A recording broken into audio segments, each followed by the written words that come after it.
وأحل الله البيع وحرم الربا وأحل الله البيع وحرم الربا. السلام عليكم ورحمة الله وبركاته. الحمد لله الذي شرع لنا من الدين ما ارتضاه وأحل لنا البيع وحرم الربا فعمت بها البركات وازدهرت الأرجاء. أشهد أن لا إله إلا الله وحده لا شريك له له الملك وله الحمد في الأرض والسماء.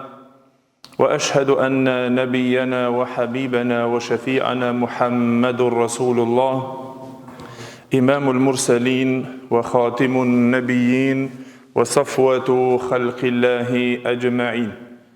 نشهد بأنه بلغ الرسالة وأدى الأمانة ونصح الأمة وكشف الله به الغمة وجاهد في الله حق الجهاد حتى أتاه اليقين. فصلوات الله وسلامه عليه وعلى آله وصحابته والداعين بدعوته والعاملين بسنته بإحسان إلى يوم الدين وبعد. Gjithë falënderimet dhe lavdërimet I takojnë Allahu Gjelle Gjelaluhu, salavatet dhe selamet I apërcjellim profetit ton Muhammedit sallallahu alaihi wasallam, familjes së tij, shokëve të tij dhe gjithë ata të cilët pasojnë rrugën e tyre me të mirë deri në ditën e gjykimit.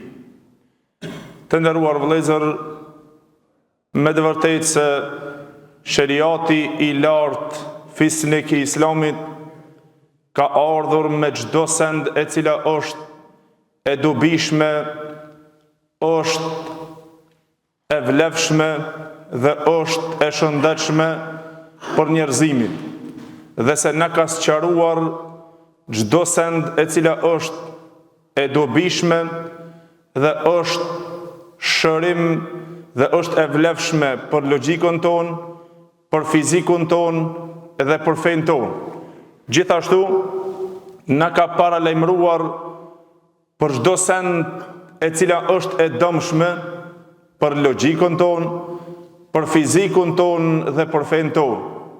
E mu për atë, Allahu Gjelle Gjelaluhu në Kur'an tha: وَمَا كَانَ اللَّهُ لِيُضِلَّ قَوْمًا بَعْدَ إِذْ هَدَاهُمْ حَتَّى يُبَيِّنَ لَهُمْ مَا يَتَّقُونَ.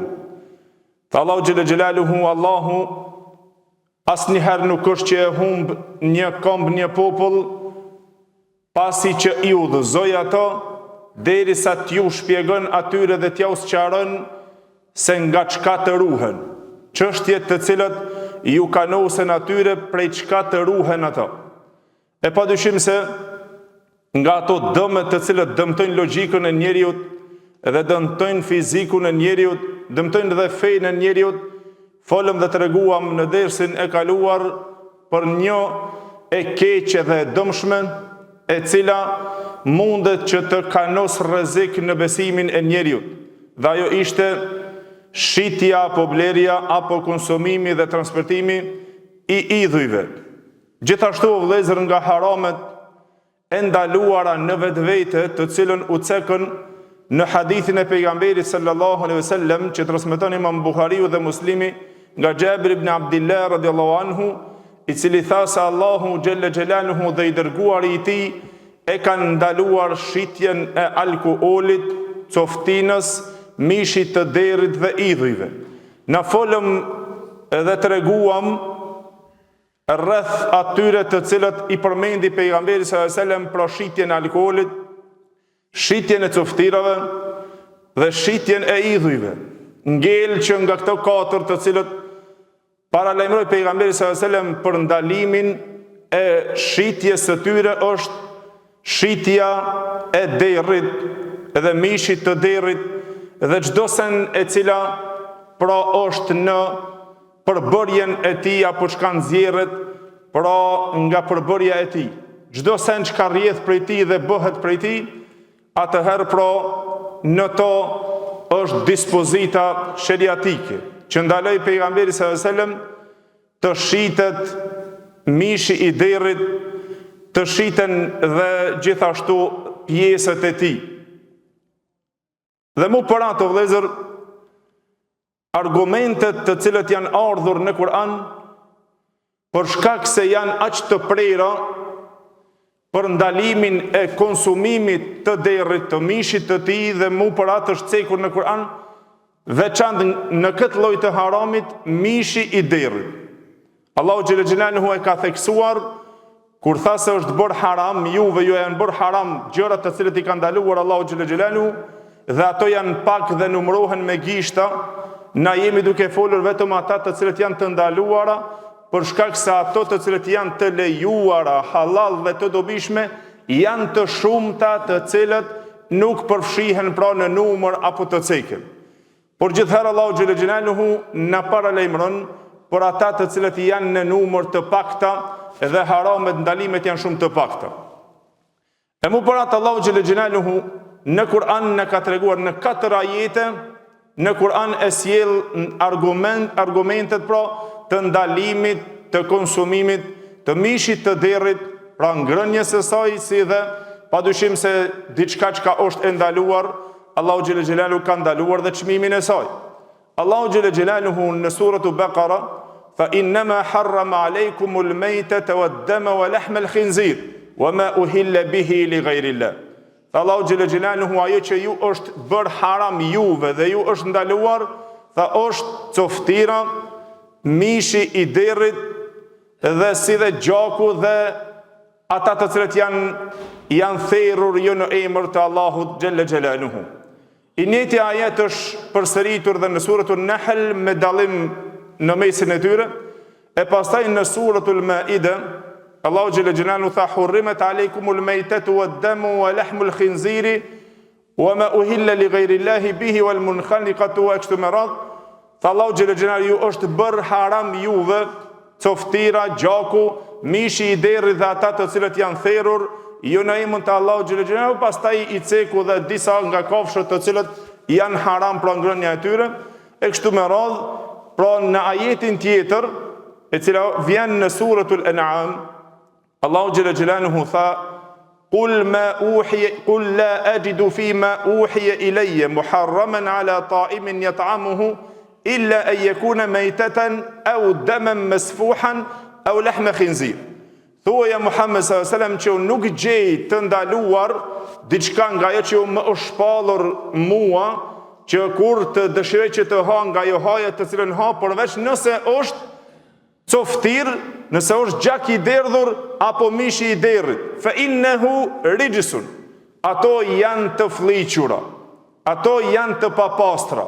Pra konsideroj Allahu xhelle xhelaluhu në Kur'an mishin e derrit të papastër. Një nga haramet të cilat të vëllezër është nga kafshët më të fliqura edhe nga kafshët më të urrejtura, të cilët urrehet dhe nuk pranohet pra konsumimi dhe rujtja e tij dhe haja e tij dhe shitja dhe blerja e tij, është pra derri në të cilën Allahu xhelle xhelaluhu na ka treguar. Për të gjithë ata të cilët bëjnë në këtë pikë.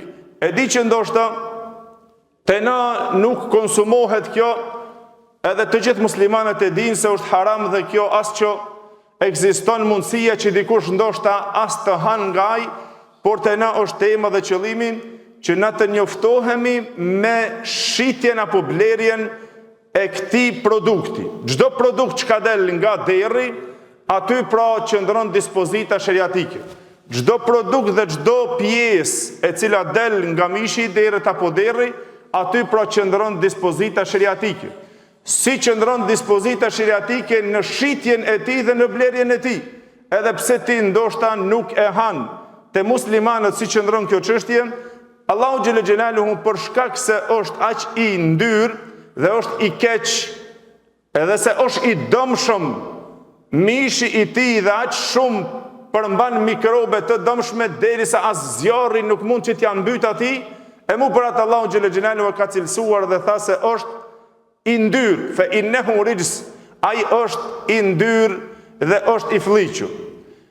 Po ashtu e vërtetoj në vëllezër në haramin të cilën jashtë teksteve kuranore, edhe të sunneti Muhammedi s.a.s. që erdhë hadithin që cilën e cekëm, që Allahu xhelaluhu edhe pejgamberi sallallahu alaihi wasallam në çlirimin e Mekës tha na tregoi për disa të cilët janë haram shitja e tyre, pra ishte alkooli, coftira, mishi i derrit dhe putët. Pra ajo që jemi këtu është mishi i derrit, të cilën prej atyre 4 që pejgamberi sallallahu alaihi wasallam lajmërojnë çlirimin e Mekës se janë të ndaluara.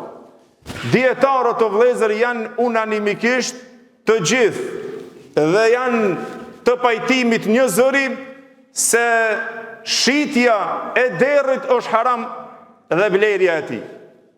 Të gjithë janë në pajtimin se e ceku këto pra sjell konsensus Ibn Mundhir rahimullah, i cili tha se dietarët janë të bashkuar një zëri se është e ndaluar shitja e derrit edhe blerja e tij.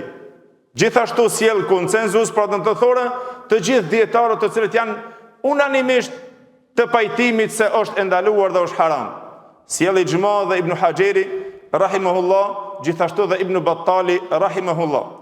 Pra dietarët janë të gjithë të pajtimit, pra është konsenzim i tyre se është e ndaluar mishi i derrit, shitja e derrit, blerja e derrit, edhe çdo send, çdo produkt që ka del pra, dhe çdo pjesë që ka të bëje me derrin e jashtëmja dhe e mbrëmshmja.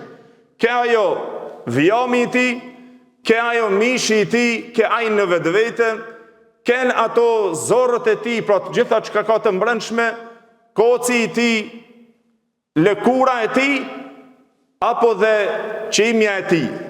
Te qimja ka një divergjencë mes dietarëve. Tha Imam Kurtubiu rahimullah, dietarët janë të bashkimit të gjithë se derri dhe shitja dhe blerja e tij dhe produktet të cilët, pjesët e tij të cilët përbohet janë të ndaluara dhe janë haram shitja dhe blerja e tij, dhe gjithë pjesët e tij, por është bërë një polemik te qimet e derrit. Dhe mu për atë vëllezër, dietarët u ndonë në 2 mendime. Mendimi i parë, si qëndron çështja te qimja e derrit, a është e pastër apo nuk është e pastër? Ebu Hanife rahimullah dhe Ibn Qasim nga Malikit, ato shkuan në ato se është e pastër dhe lejohet të përdoret. Te Ebu Hanife rahimullah tha lejohet të përdoret në momentet të vështira, të përdoret qimja nëse është për kepje. Polemika është nëse është për kepje. Pro disa ose një mendim, gjithashtu dhe ky nga Ibn Qasim nga Malikit, të cilë shkuan se kur përdoret, nëse është diçka që përdoret dhe është patjetër të përdoret dikundi për qepje, ose këpucët të cilët i kanë qepur ndonjëherë kështu me radhë nallet, tha është e lejuar. Mirë, po cila është mezhebi më i saktë te Hanefit, mezhebi komplet dhe më i saktë te mezhebit Hanefi është se është e ndaluar. Edhe mezhebi më i saktë edhe ajo që mbështetet te mezhebi Maliki është se është e ndaluar. Dhe gjithashtu pra shumica e dietarëve të cilët e kanë pasuar duke cekur në to, gjithashtu pra dhe mezhebi Shefi dhe Hambeli, edhe ajo që është mbështetëse te mezhebi Maliki dhe mezhebi Hanefi, janë pra të gjithë të bashkimit se është e ndaluar edhe përdorimi i qimes së derrit. E pastaj pra në to polemika se si qëndron domethënë çështja e tij. Pra në atë për shkak se ai mban papastërti dhe është i papastër, përveç se në papastërtinë e lëkurës së tij dhe qimes së tij te Malikit ka ndryshuar mendimi i tyre, mirë po në përgjithësi për shkak të kësaj dhe teksteve të qarta kuranore dhe ato hadithet profetike të qarta në ndalimin e shitjes së tij dhe blerjes së tij, atëherë pra dhe të gjitha ato produkte të cilët kanë të bëjnë me to janë të ndaluara, o vëllezër, pra me këto argumente dhe me pajtimin e dietarëve. Por ngel, o vëllezër, që të dihet gjithashtu pra si qëndron çështja, se na shumë mirë e dim, edhe se ndoshta kjo është vetëm një përkujtim, se te na muslimanët elhamdulillah nuk qëndron që dikush të thotë se nuk është haram ngronia e mishit të derrit, apo nuk është haram të blehet apo të shitet e kështu me radhë, por problematika te na qëndron te shitblerja e tij. Si qëndron çështja nëse është gjuetia e derrit të egër. A lejohet që ai të vritet dhe të shitet pastaj?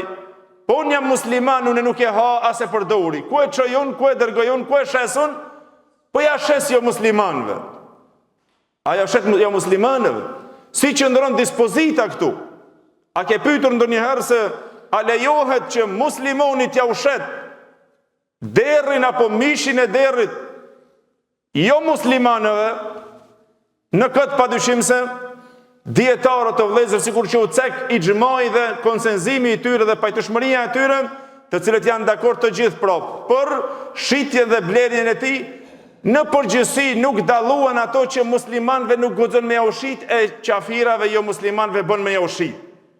E të shkojsh e të gjuajsh, veçanërisht duke menduar se të derrat e egër nuk është haram gjujtja dhe ndalimi i gjujtjes së tij nëse është ndonjëherë që është nevoja e domit për të i mbytur, por vetëm për argërtim, për të i mbytur dhe për të ju dërguar dikuja jo muslimanëve, dhe kjo për fat keq përdoret te muslimanët. Del gjithë ditën ndoshta gjuan në atë shprehjen dhe në atë arsyen se ai gjuan fi të egër apo derra të egër, e pastaj se nuk është njëjtë pra ndalimi i shitjes dhe i konsumimit të tij. Argumentet janë të përgjithshme në ndalimin e saj që nuk i lejohet një muslimonit që ai të përdor, të shet ato edhe të han ato, apo ta servon mishin e tij. Dhe këtu argument për gjithë ata të cilët dhe punojnë në restorantet apo dikund ku bartet dhe konsumohet apo transferohet mishi i derrit. Gjithashtu e kije haram që t'ja servojsh dikuja, po nuk e ha, po ja hap atij tjetrit të han. Dhe këtu profuten të gjitha kur tham se Allahu xhël xhelalu ka ndaluar shitjen dhe konsumimin e tij dhe hadithet e pejgamberit të qarta dhe pajtimi i gjithë dietarëve në to futet të gjitha pra pjesët e tij, përbërja, bartja, shitja, konsumimi, servimi, gjitha profuten në këtë pikë o vëllezër që duhet me pas kujdes secili besimtar. Po unë e kam patjetër, unë punë e kam, jo Allahu xhël xhelalu ta zaventson nëse ti e lën atë punë në to ku ka haram. Se Allahu xhël xhelalu nuk ka bërë rrezikun ty as që ta ka caktuar aty ku është e ndaluar dhe ku ka haram. E mu për atë, ai i cili ka frikë Allahut dhe i ruhet haramit, dhe ai mundohet që të punon aty ku është halal dhe të konsumon dhe të servon ato të cilët janë halal, Allahu xhël xhelalu ka dhënë garancionin në Kur'an, i cili tha: "Wa man yattaqillaha yaj'al lahu makhrajan." Kushdo i cili ka frikë Allahun xhël xhelaluhu, Allahu do t'i bën rrugëdalje atij. Wa yarzuqhu min haythu la yahtasib, dhe do ta furnizon Allahu xhël xhelaluhu prej nga se kujton ai fare. E mu për atë vëllezër duhet ditur gjithashtu meselja e fundit që ka të bëje pra në shitjen e derrit dhe blerjen e tij, edhe të gjitha ato produkte të cilët dalin nga ai të dukshmet dhe të padukshmet, ngelse pyetja: a lejohet që të shërohet me derrin, me mishin e derrit apo me diçka të cilën del nga derri? A lejohet shërimi me të? A lejohet shërimi me pjesë të tij? Dietarët, shumica e dietarëve, xhumhuri i dietarëve, Hanefi, Maliki, Hanbali, janë të pajtimit dhe një mendim të mëdhëbi Shafi'i, janë pra të gjithë të mendimit se nuk lejohet gjithashtu pra që të shërohet me pjesë ose me diçka të cilën del si produkt nga derri. Kurse të mëdhëbi Shafi'i pra një mendim shkuan në ato se nëse pa mundësohet ilaçi, atëherë pra lejohet, dhe kjo është e ditur se normal në çështjet të cilët janë të pamundshme, kur është e pamundshme diçka, lejohet diçka të cilën, do me thonë për me përdorur, ato e cila është edhe nuk është e lejushme që ta përdorish në raste të vështira. Por ajo e cila është e përgjithshmja, nuk lejohet që të shërohet me to. Duke u argumentuar me hadithin e pejgamberit sallallahu që transmeton Abu Davudi, Tirmidhiu, Ibn Majah nga Abu Huraira radhiyallahu anhu, i cili tha se pejgamberi sallallahu alaihi wasallam ka ndaluar nga shërimi që të shërosh me ilaçet e fllihura. Ani dawai min al khaba'ith. Të shërohesh nga ato të fllihura, nga ilaçi të këqijave. Nuk ka ilaç në ata të cilët janë të fllëqura dhe të këqija. Edhe pse ndoshta pretendohet ndonjëherë se ilaçin e kite kjo, ose ilaçin nëse e merr diçka çka është e ndyrë. Të ata të ndyrët ka ndaluar pejgamberi selam që të merret ilaç dhe nuk ka ilaç në të ndyrat. Gjithashtu, Ebu Wail që e cek Imam Buhariu të varur pra në transmetim Abdurrazakun Musannefin e tij e cek komplet pra domethënë këtë transmetim, por një njeri i cili ishte i goditur me një smuje që mlidhet uji në bark. Dhe tha ja propozuan atij që ai të pinë raki, të pinë verë. Tha kur shkuan e pyetën Abdullah ibn Mas'udin radhiyallahu anhu, ai ju përgjigj dhe tha kështu: Allahu xhelle xhelaluhu nuk ju ka bërë juve shërimin e juaj aty ku ju ka ndaluar juve. S'mund Allahu xhelle xhelaluhu ta bën shërim të kini te ajo që e ka ndaluar.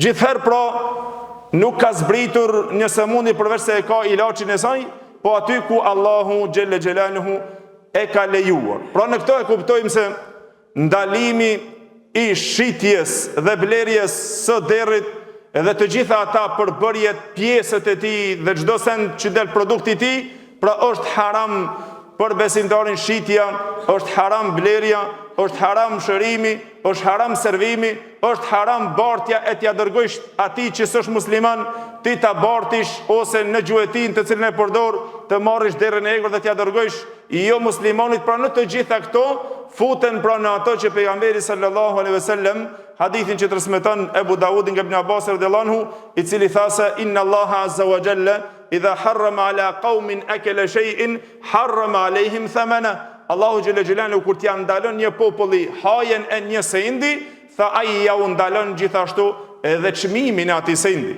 Pra dhe shitja dhe blerja e atij profuten të gjitha në këto.